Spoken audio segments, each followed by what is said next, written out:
So you'll give me a cue.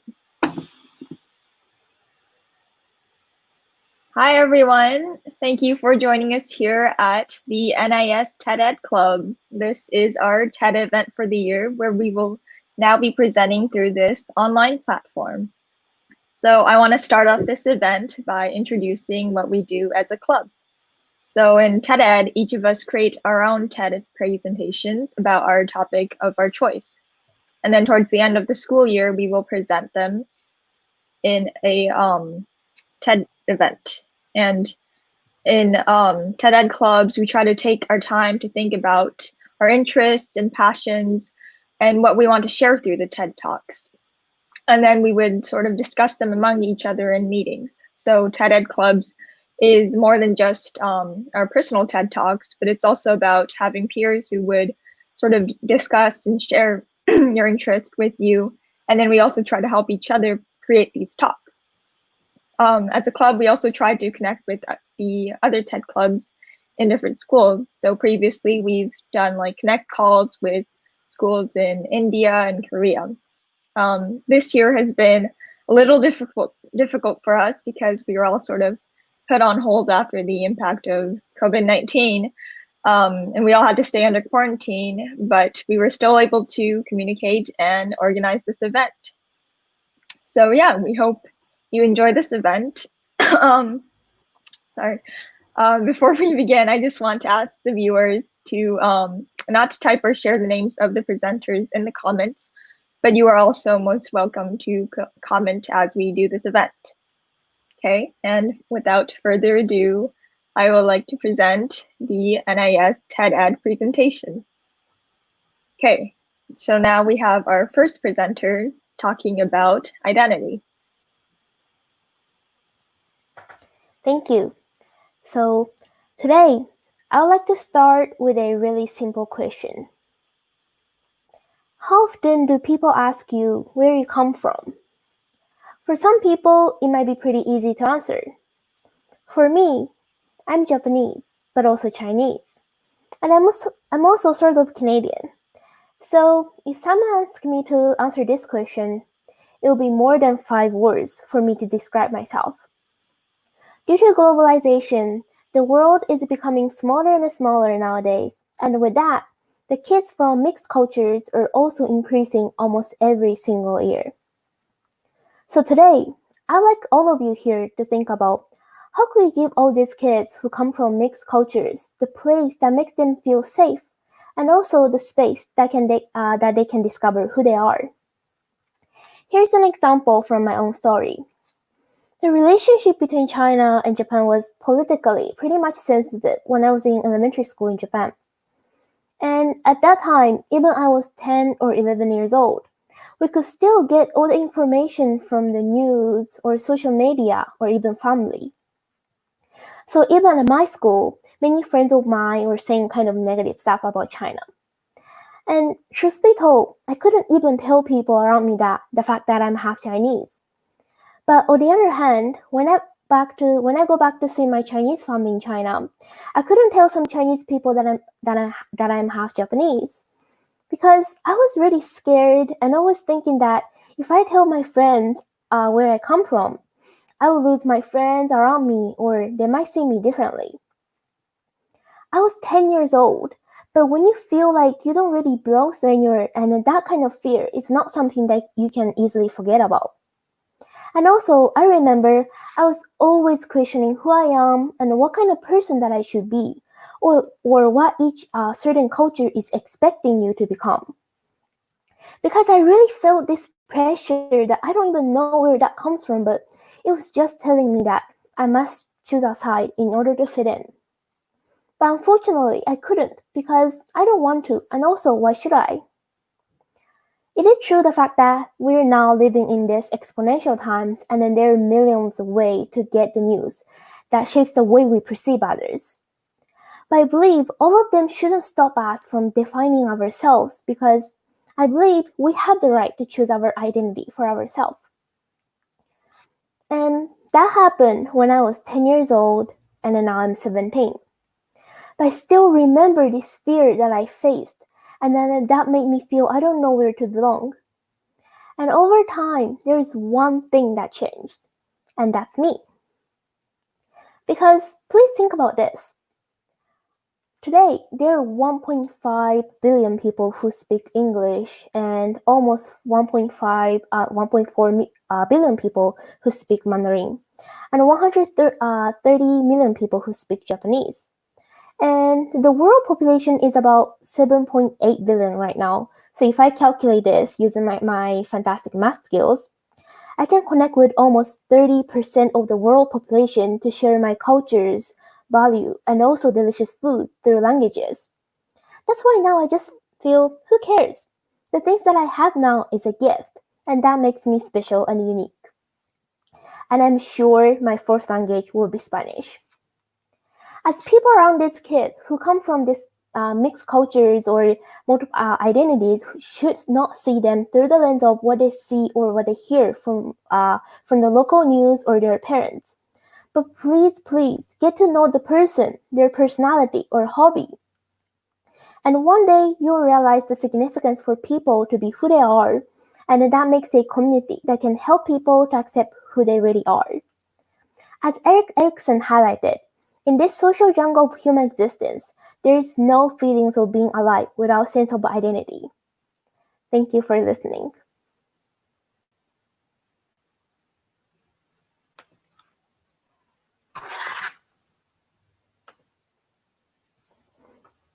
So our next speaker will talk about his title is about knowing yourself.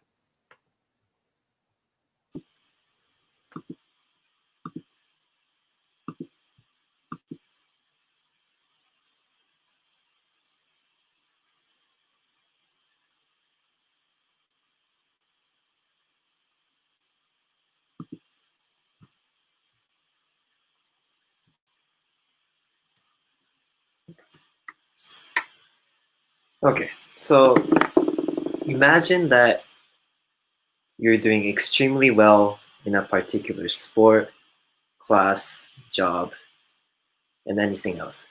You're getting good reputation, everyone was trusting you, and you've been getting good grades. And also imagine that one day that performance declines, and then you also realize that reputation is going down. Personally, I define reputation as the opinion and beliefs that other people have towards me or like you. And although we often hear that life has many ups and downs, I think we all agree that it's difficult to accept some of our failures. With that being said, I want to talk about the importance of knowing yourself. And I saw I knew myself pretty well. I know that I like playing soccer. I know that when there is time, I prefer to, spend my time with my friends, text people, talk with people. I also know that I get very, very sleepy and tired after lunch. All the classes that I have after lunch, I was almost every time fighting against sleepiness. However, I actually found out that I was not knowing myself that well. And I want to talk about my experience as a soccer player, where I experienced being a starter in the A team and then dropping all the way down into B team. That experience made me realize I was still immature and didn't know myself that much. First of all, being a starter in a soccer team or in sports in general, it's one of those very honorable, great opportunities. You realize that all your hard work has been paid off and your coaches have realized it. Personally, I felt really confident personally as a player who plays in the center and also in the side. I was constantly running up and down the field, giving instructions to my teammates, controlling the game, and I felt like I was doing my job. But then one day you play in a game, and I clearly remember that game was a very rainy day, and my performance wasn't one of those best times ever. My body was very heavy, and all the small mistakes that I made in that game gave me a lot of pressure. And then you realize that game, your team lost, and it wasn't one of your best games. And even more worse, what happened was the day after that game, we had a practice, and then I realized that my name was called in more of the B team side. Often my coach at that time preferred to separate between an A team member and a B team member, and I found myself that I was more in the B team side. First of all, being a B team member isn't a bad thing because it's an opportunity for you to be humble, to be hungry, and also in general, it's a time for you to get that enough experience so that you can go back into A team or go up to A team. But for me at that time, I had my reputation and I saw my reputation was very high. So I was very embarrassed and stressed. And even more, I really, really wanted to take back my position. So after that, I was really focusing on trying to improve on what I couldn't do on that rainy day game. I constantly asked myself to run more. I constantly asked myself to be more aggressive, be more powerful. And I worked really, really hard. But still, then I still realized that my reputation hasn't changed. And I was still in that kind of B team position. Time was only flowing. As that continued for a couple of months and so, I had a conversation with my soccer coach. I took that time as an opportunity for me to ask him a simple question. Why haven't I been part of A team for such a long time? And for me, that was a very, very important opportunity. It was a moment of realization for me. It was an epiphany, which also means a moment of realization. I realized that I was very, very busy focusing on my weaknesses. I had zero attention on my strengths and I had zero attention on trying to show what I can do as a soccer player that is unique from others. Simply, I was overthinking. My brain was packed with a bunch of checklists of all the stuff that I had to improve. At that time, I was very stressful because I wasn't showing my full. At that time, I was very stressful because I was not capable of overcoming my weaknesses. However, if I were to be stressful at that time, I should have been stressful because I wasn't showing my full potential, my own unique character in the field. And after I had that moment of realization, soccer started to feel very fun and very enjoyable. My mindset was very clear. I knew what I needed to do. I had a simple mindset, and overall, I felt relaxed.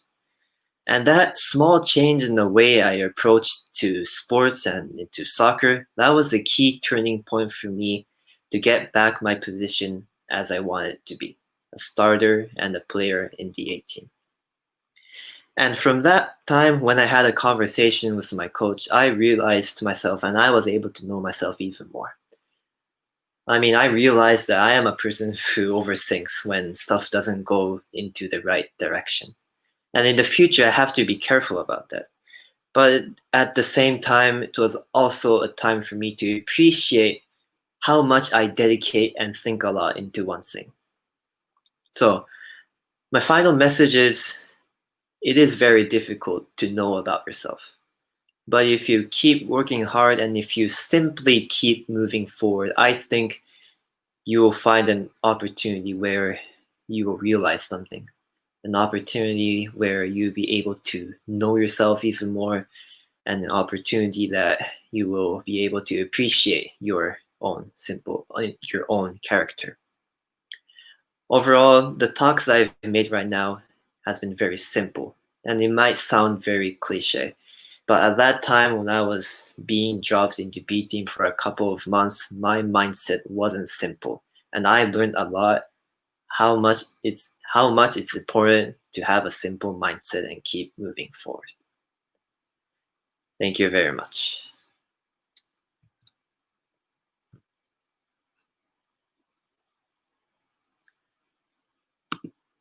And now our next talk will be about achieving your dreams.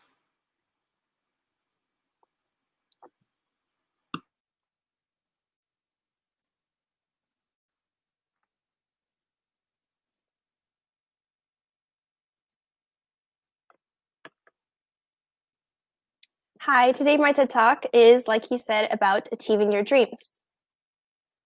Around 6 months ago, I asked myself this question. If you knew that the world was going to end tomorrow, what would you accomplish today? Now, 6 months ago, things were completely different. COVID-19 had not become a widespread pandemic, there weren't major isolation and quarantine affecting everyone, and so much more.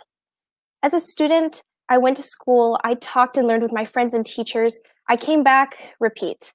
Stores, restaurants, malls, amusement parks were all open. We could do anything, meet anyone, go anywhere. Life was our normal.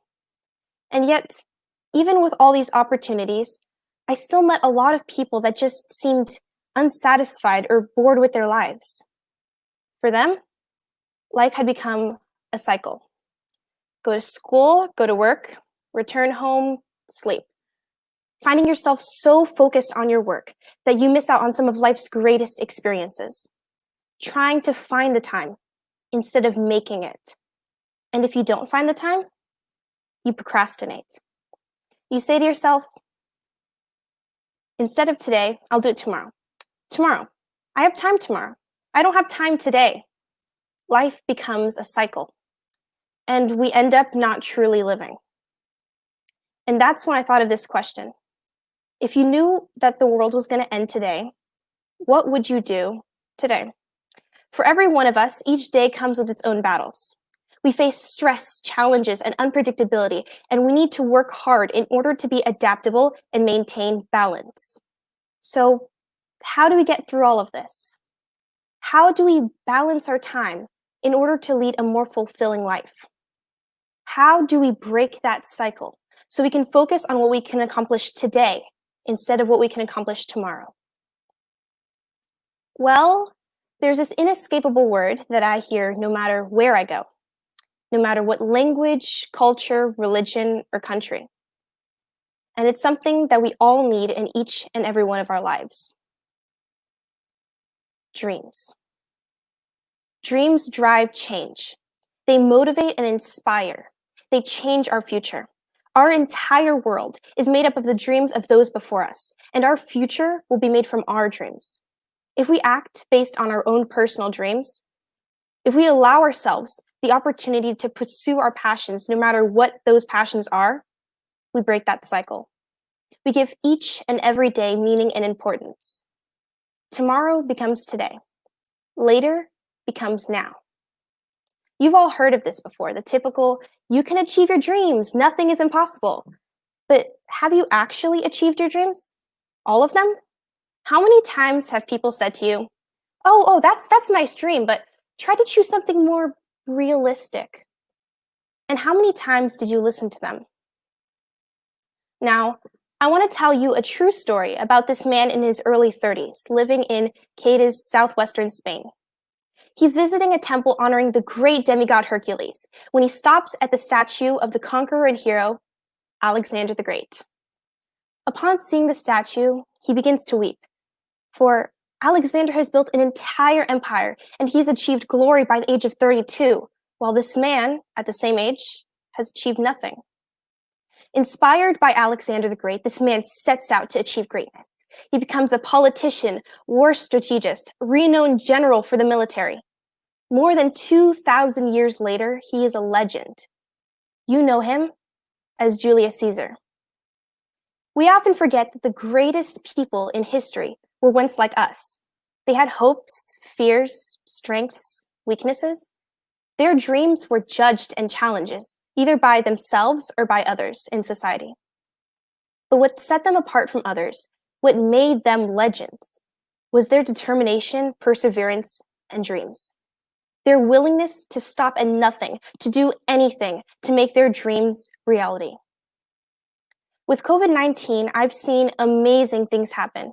People making dreams and achieving them. Have you ever wanted to learn how to bake, but you never had the time? Bake. Have you ever wanted to become more fit, live a healthier life? Live a healthier life. Have you ever wanted to reconnect with people, learn a new skill, discover new hobbies, follow your passions? Do it.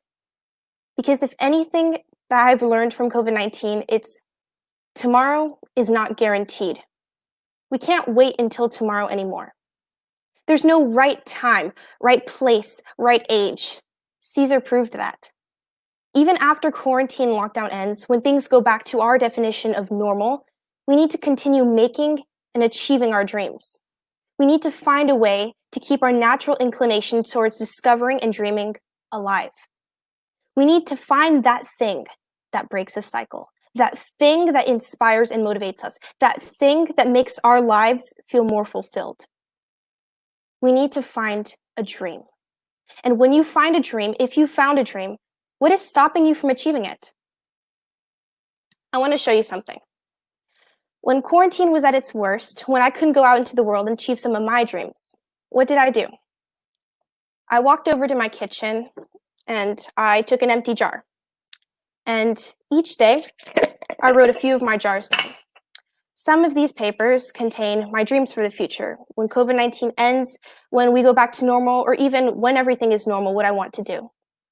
Some of these are places, skills, experiences, like watch a sunrise for the first time, or finally learned how to do a handstand, or have a movie night with my friends. By writing my dreams down, I remind myself that they aren't just dreams. They're possibilities.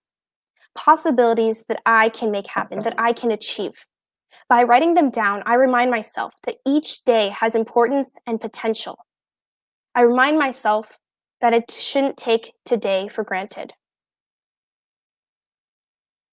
This is my jar of dreams.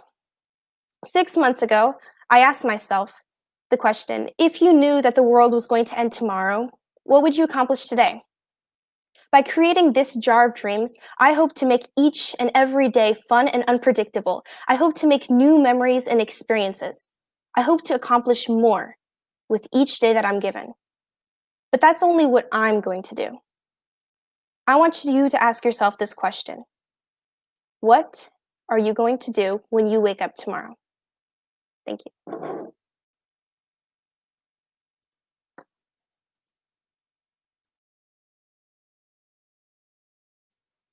Our next speaker will be Mina, and her topic is origins.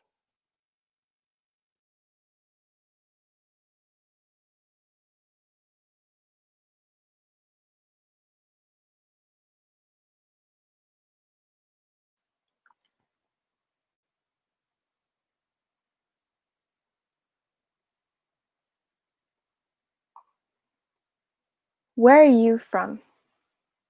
This simple question isn't so simple for me. Now let me start off by showing you an example of a conversation I have with someone I'm meeting for the first time. Let's say that girl A and I are meeting for the first time. So we start off by having a really, really nice conversation, and then girl A asks, "Where are you from?"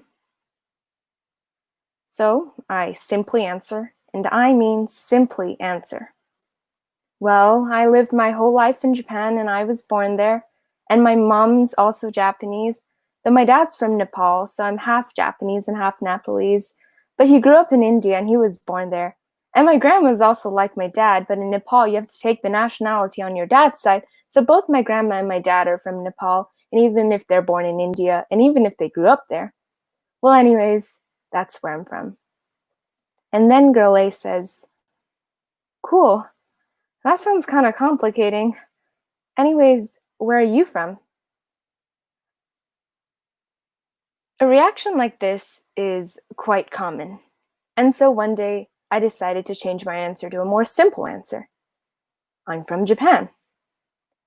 But the answer I got back was, "Oh wow, your English is so good, and you don't really look Japanese." To me, this was a quite unexpected answer, because I was obviously expecting something more simple and something that didn't judge my looks. And what was even worse was how terribly awkward it felt to say that I was only from Japan. And so for years, my long explanation about my cultural background became the answer to, "Where are you from?" One day, a thought appeared in my mind. Why am I explaining where my parents are from when the one being asked is me? Because what I've been doing all these years was stating where my parents were from instead of stating where I was from. And as I kept thinking about this question, I came to the conclusion that this was because I didn't know where I was from. I simply didn't know where I belonged in, and I simply didn't have a place where I fitted in. I didn't feel like I belonged in one country, but then I didn't feel like I belonged in the other.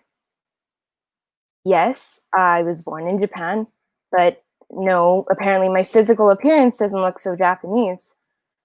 Yes, I look a lot like my dad from Nepal, but no, I can't speak their language, and nor was I born there. There were multiple times when the environment around me, the people around me, the society around me, and the mindsets of the people around me made me feel a little distant, made me feel a little different, a little segregated, and a little separated. And that wasn't because I was, affected by the way the people acted around me or any of that.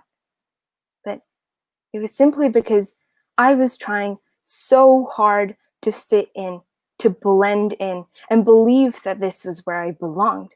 It was my mindset and my desire that drove me crazy about wanting to blend in, which was one thing that I could never do, no matter how hard I tried.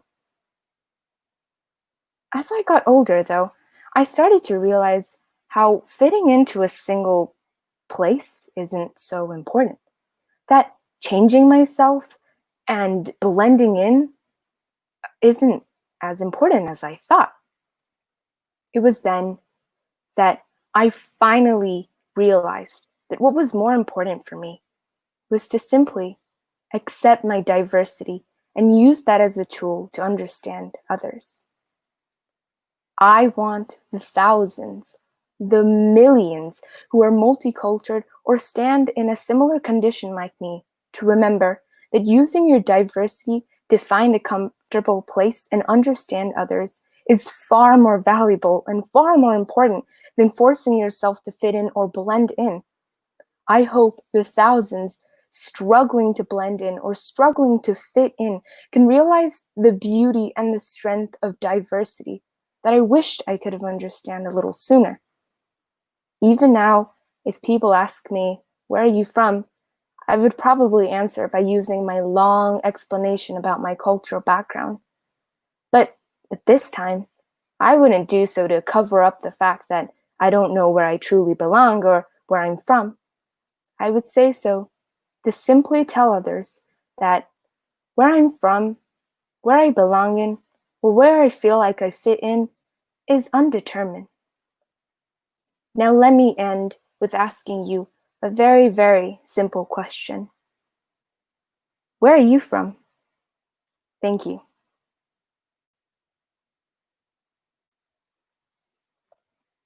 The next TED Talk will be about intrinsic motivation.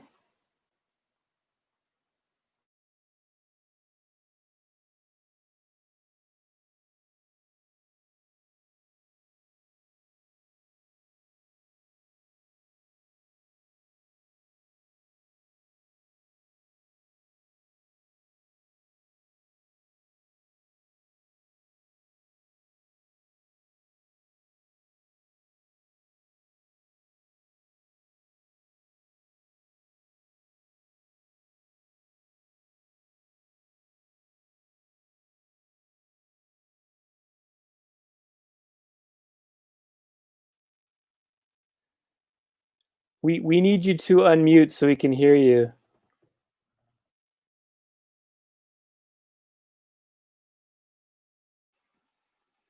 Sorry. Okay, let me start over live. So, yeah.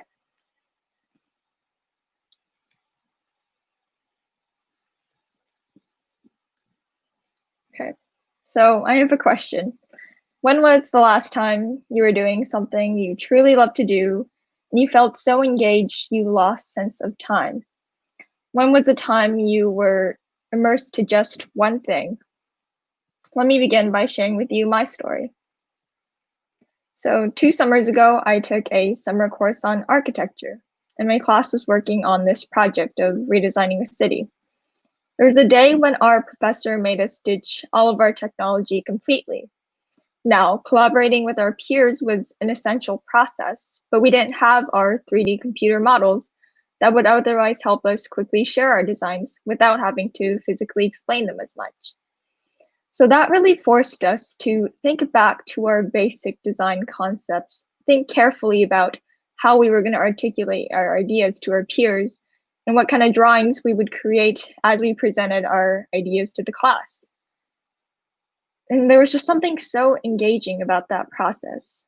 We would pin all our designs on the wall across the entire room, and it felt amazingly motivating to see our designs slowly develop the more we worked on it and collaborated. We would repeat this process of sketching, discussing, pinning, sketching, discussing, pinning. And during that time, my focus just narrowed. Although the task was a challenge, it almost felt easy to focus because we were so engaged. And for me, that was the last time I felt really engaged to one thing. So even before my summer course, I had an interest in art and design for a while. And when I'm involved in creative work, I feel like I can be my genuine self. It's what intrinsically motivates me. I'm sure you all have different activities that intrinsically motivates you, something you love to do for its own sake. But if I were being entirely honest, it's not always easy to really focus and reap the rewards in this way, because I think it's easy to be distracted.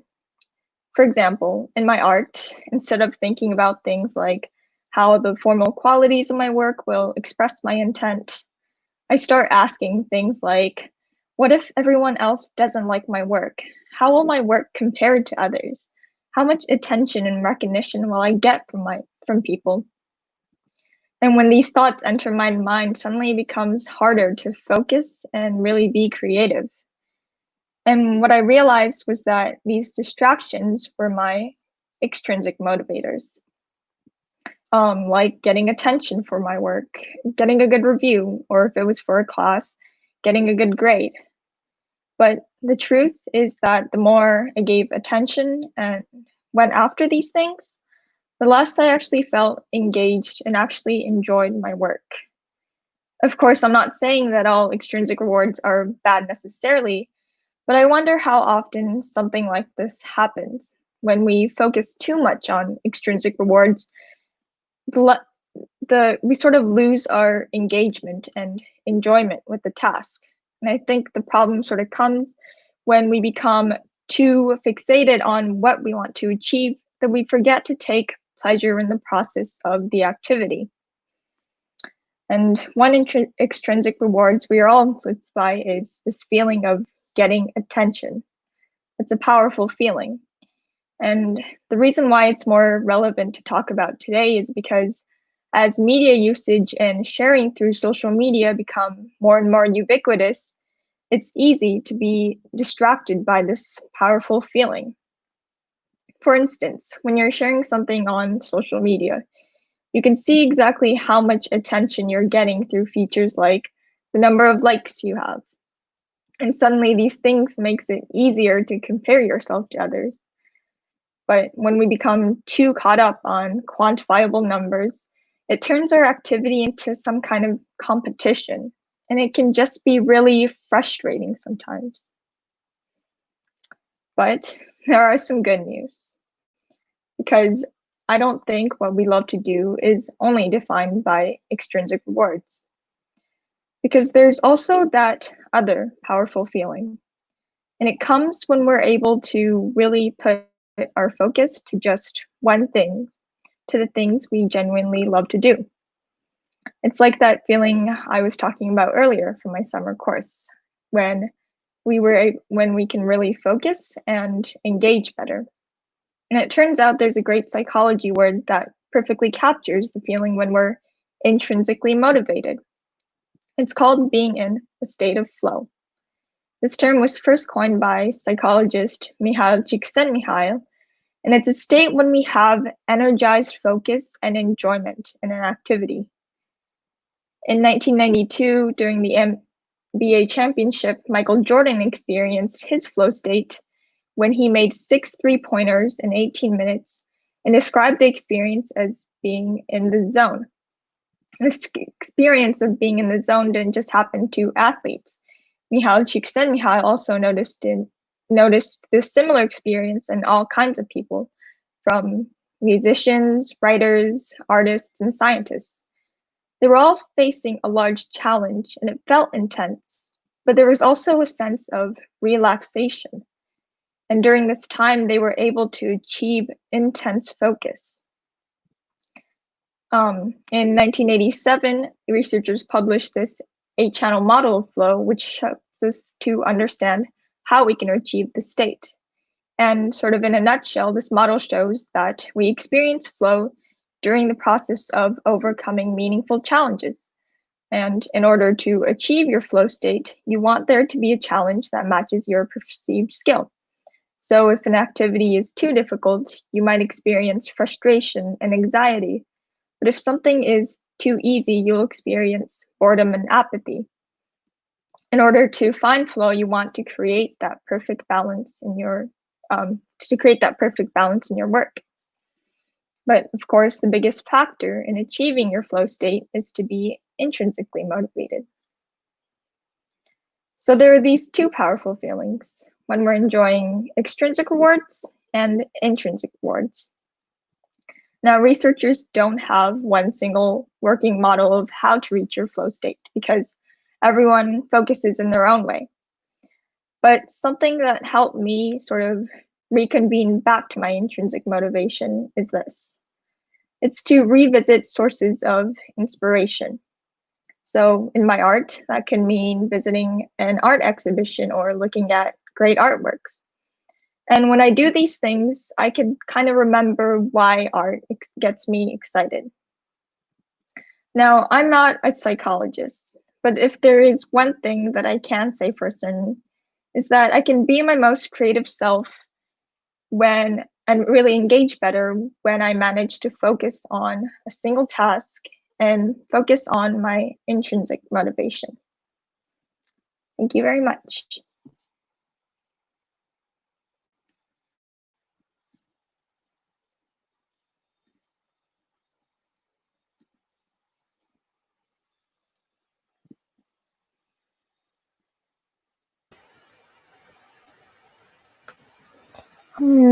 Thank you so much for being with us tonight. Actually, this is all our talk. And actually, initially, we wanted to do this at school and then invite people. But I guess this online TED Talk it went well. It's not bad. And truth be told, we almost gave up doing this TED Talk this year. But thanks to our supervisor who gave us this such a great opportunity as well as experiences. So thank you very much. And hopefully we'll have a new school building next year. So hopefully we can see everyone in a new theater next year. Thank you so much. Thank you for all the viewers for watching today as well.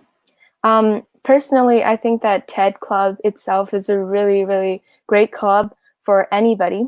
And even if you're a bit shy or even if you're not used to public speaking, it's a great club to improve those skills. It's also a great club for people who are a bit outgoing and who love to express their ideas. And it's, a great for any types of people. So it's a really nice place to come and join.